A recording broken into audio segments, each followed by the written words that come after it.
La Côte d'Ivoire doit continuer le travail engagé par Koudou Laurent Gbagbo.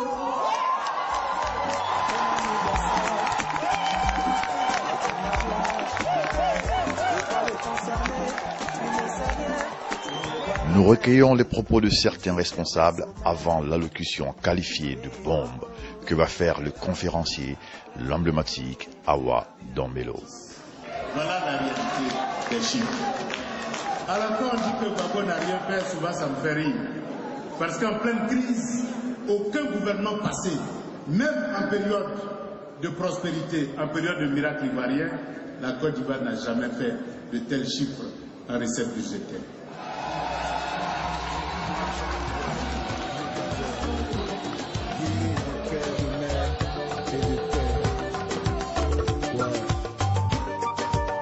Maître Armand Philippe, c'est pas petit avocat.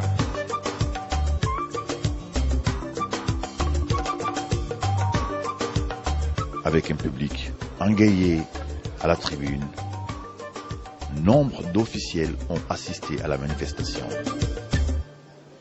Nous permet aujourd'hui à Paris de lancer un appel au soutien à la candidature de Laurent Gbagbo pour que Paris, qui se dit en 2 syllabes comme espace géographique, devienne Paris qui se dit en 2 syllabes comme le défi de la renaissance ivoirienne.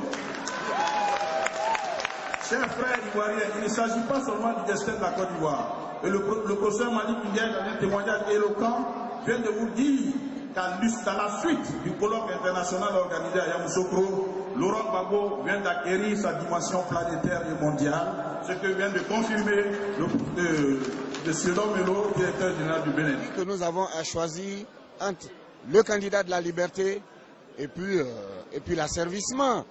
Évidemment, pour tout peuple qui se respecte, le choix est clair. Le choix, c'est Laurent Gbagbo.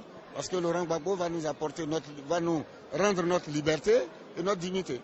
Le président Gbagbo a mis en place un cabinet donc qui est chargé de recruter les compétences au niveau de la diaspora. Ça ne s'est jamais vu. Il y a des Ivoiriens vivant à l'étranger qui ont fait partie de leur CV avec les photocopies de leurs diplômes qui sont recensés. Donc dès que nous gagnerons, dès que le président Gbagbo gagnera, il mettra en place une politique de promotion des Ivoiriens de l'étranger. Et c'est le seul qui l'a fait. Et c'est pour ça qu'il est de notre devoir de lui accorder une victoire éclatante dès le premier tour. D'abord, je leur donne rendez-vous le 1er novembre pour fêter la victoire au premier tour de Gbagbo Laurent.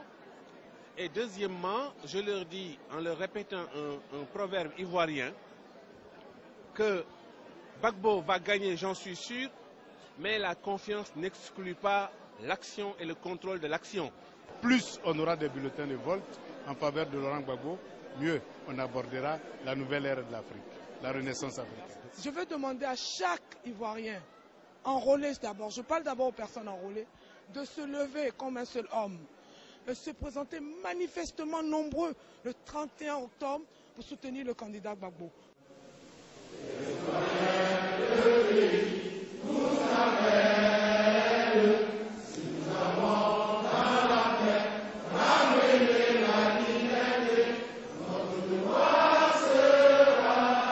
Le 13 septembre 1988, après plusieurs négociations, Laurent Gbagbo retourne en Côte d'Ivoire avec un vol Air France classe économique pendant qu'il lui avait été promis un billet UTA première classe. 29 septembre 1988, Laurent Gbagbo fut reçu par Félix Houphouët-Boigny à sa résidence privée de Yamoussoukro. L'oiseau ne peut se fâcher contre son arbre. Il est chez lui pour que nous construisons tous la Côte d'Ivoire. Au travail, dit Félix Houphouët-Boigny. Il est exactement 21h37. Je me rends au 24 boulevard Suchet, à l'ambassade de Côte d'Ivoire en France, pour une réunion des partis politiques concernant la délivrance demain matin des cartes nationales d'identité et des cartes d'électeurs. Je pense que nous venons de faire une réunion.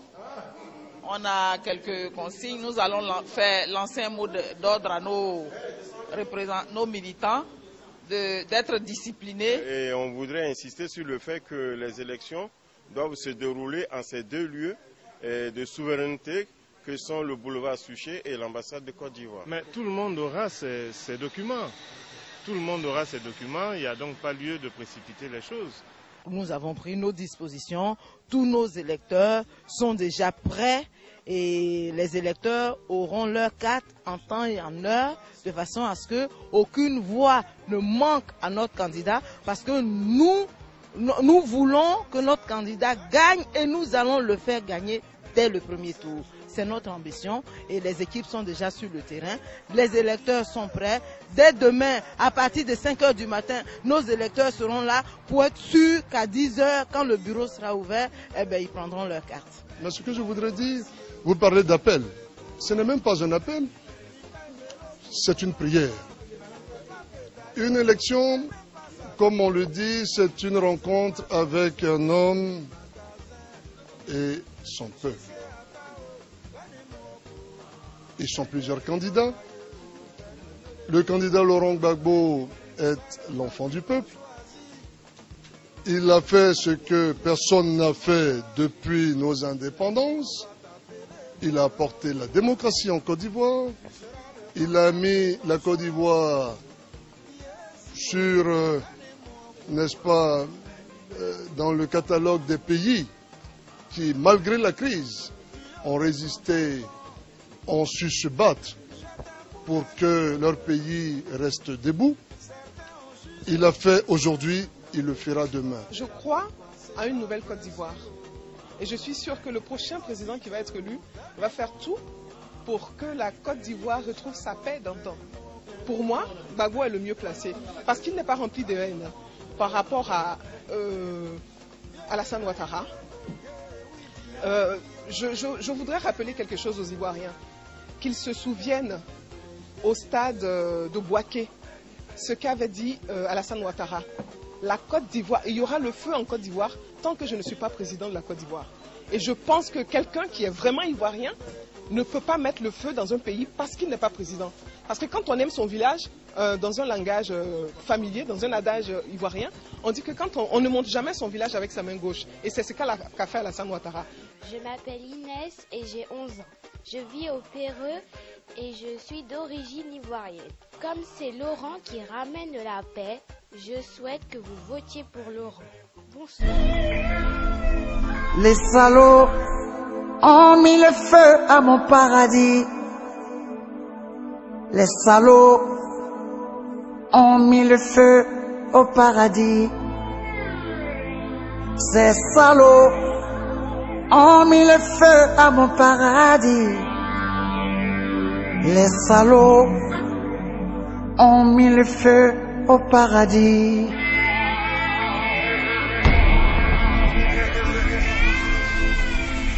Journalistes, pyromanes, politiciens, mythomanes, avec les prêtres corrompus et les imams vendus, ils sont bêtes et méchants.